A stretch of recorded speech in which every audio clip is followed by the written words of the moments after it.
Hello, my loves. Happy New Year. Happy New Year. How is everybody doing today? I hope you had a wonderful holiday time off and a wonderful New Year's. I'm going to pull this up and make sure it's working. Today, I want to talk about how to make resolutions stick for a lifetime. How do we make those resolutions stick? And isn't that the question of the time of year, right?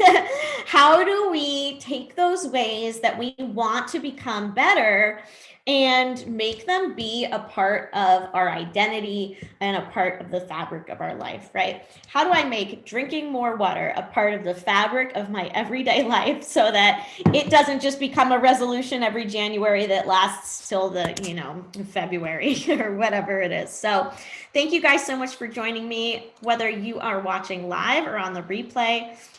If you are watching live now in the chat, say hello. Let me know you're on. Let me know how you're doing. Tell me Happy New Year. Tell me how your New Year's is. Say hello in the chat. Let me know you're watching. It's always fun to be social on social media, don't we think? So today I would love to talk about how to make these resolutions stick, right? So I'm Lily Newhouse. I am a mindset coach for poker players and CEOs. And this is something that I've worked a lot on is, making ways that I want to change a fabric of my life, whether it's a gratitude practice or, whatever that thing is that I want to make as a part of my identity, right? And that's something that I've really worked on and that I'm continuing to work on, right? So I wanted to give you my top suggestions, my top steps and tips as to how to do that. How do we take these really powerful intentions that we have right now and turn them into ways of life, right? How do we do that? So Simon Sinek is famous for telling us to start with why, right? His famous TED Talk, if you haven't seen it, look up Start With Why TED Talk. It'll be easy to find. I think it's the #1 viewed TED Talk ever, right? Hey, Jamin, thank you so much for jumping on. Thanks for the smiley face. How are you today? So the question, a really important question to ask yourself, and this is something to really reflect on and not just to blow off, is why are you setting this resolution or goal? What is the zoomed out picture of what it looks like for your life if you don't do this? And what are the consequences if you don't do this? What are going to be the results if you don't do this thing? And what are going to be the results and what is going to be possible if you do? And that's your why, right? Your why is what is possible for you when you follow through with what you say you want to do and where that gets you from A to B to where you want to go, right? So deeply connecting with your why, not just cognitively, but emotionally, and what that really means to you to make that happen, what it means for you as a person, what does it mean for your family or your children or your spouse or, whoever it is that's important to you, what is that going to mean to them when you are, for example, healthier because you drink enough water or have more energy because you get regular sleep or whatever that thing is that you're working on. And it doesn't have to be habits, whether it's goals or whatever that is. Our consistency in our daily activities is what builds that momentum and builds those results, right? So that's where we really want to focus is how do we be consistent, especially in those moments when we don't feel like doing what we're doing and or doing what we set out to tell ourselves to do, right? And asking yourself, like really reflecting on why is it important that I succeed in this? And not just what do I have to do every day, but why is it important? Why does it matter that I succeed at what I'm working towards? Why does it matter to me? Why does it matter to the world? Hey, Sarah, thanks so much for jumping on. Hi, good to see you. We just got off our mastermind call, so I got some Sarah time today. This is wonderful. So starting with why, right? With a big enough why, anything is possible. So stay connected to your vision. Do this groundwork to lay the foundation for a strong opportunity to become consistent in the things that you want to do this year. And also, ground into, why that is important, and then keeping up with being grounded in that, right? So if you're feeling a lack of motivation, going back to your reflection and your journaling and looking at those things that you wrote out maybe in the beginning of the year of why this is important to you, and reconnecting with that resolution, that motivation, that resolve, right? We have to have resolve to keep our resolutions. So, and then the second thing is, it's so important to celebrate incremental success.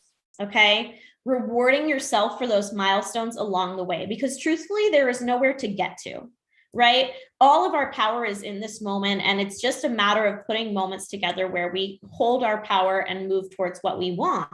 And so we have to celebrate our success along the way to be able to stay motivated, right? To be able to stay through the ups and downs and really feel like we can see where our wins are, reflecting and celebrating on our wins, right? So it's a long game to make permanent changes in your life, but celebrating your success along the way is a huge part of staying motivated and consistent towards those bigger goals.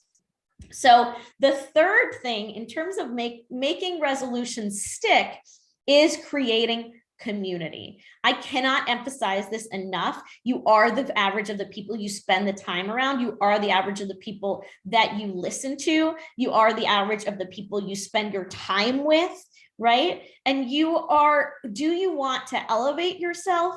If you do, get in a community where people have similar goals or similar interests or similar paths, right? Whether that's, finding a regular yoga class with a teacher that you like, or whether that's joining, some other kind of community, right? Whether it's getting an accountability partner and having someone that you're doing something with, having, a walking partner or someone to just text accountability to, having a study partner or a study group. Maybe that's joining a mastermind or hiring a mentor or a coach, right? Finding a mentor.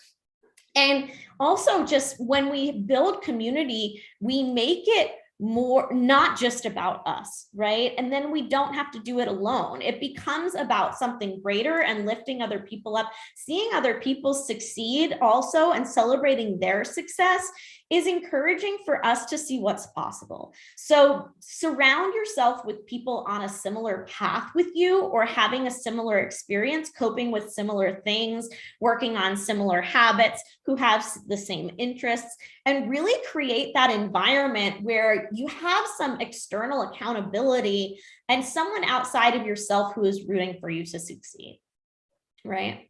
And then the last thing is just really remembering that you're limitless, that the constraints that limit us most are the ones in our mind. And when you keep doing that mindset work, and when you pay attention to who you're surrounding yourself with, the content you're consuming, the things you're saying about yourself and about what's possible for you. And I think that's one that I really struggle with, is that self-talk about I can't do this, or I'm failing, or I'm not good at this, right? And it's really like I really try to diffuse those thoughts. And sometimes it's helpful to have people around us who are also working on awareness and emotional intelligence, and who are willing to say to us, hey, give us some feedback about how we're talking to ourselves. I think that's important. So working on that self-talk, whether that's through affirmations, whether that's just through daily thought diffusion, and reframing, right? Whatever that is, to remember that you're limitless, and that the biggest constraints against what's possible for us are the ones we have in our mind. So, starting with why, right? Starting with grounding into why this resolution is important to you, celebrating incremental success along the way throughout this year or throughout your journey, right? Surrounding yourself with the people who are on the same path as you, or who have similar energy to what you want to calibrate to, right? Whether that's joining a mastermind, hiring a coach, or that's just finding a study buddy, accountability partner, making it about more than just you and not doing it alone. And then just remembering your potential and what you're capable of. And continually, when you fall out of feeling powerful, remembering to bring yourself back, and that for me is one thing that affirmations really do for me, is because when I have a negative thought, oftentimes I have an automatic response to that I've crafted and that I've practiced, right? So whether, whatever it is, like everything is working out for me, or it's important that I succeed, or whatever those thoughts are, right? So that's kind of what I wanted to share today. I hope that was valuable. If that was valuable, drop a yes in the comments or the chat and let me know. Thank you guys so much for being here. And I'm Lily Newhouse. I really appreciate your time. And I know that the content that you consume is important. So hopefully this was a positive addition to your day. Thank you guys so much for being here.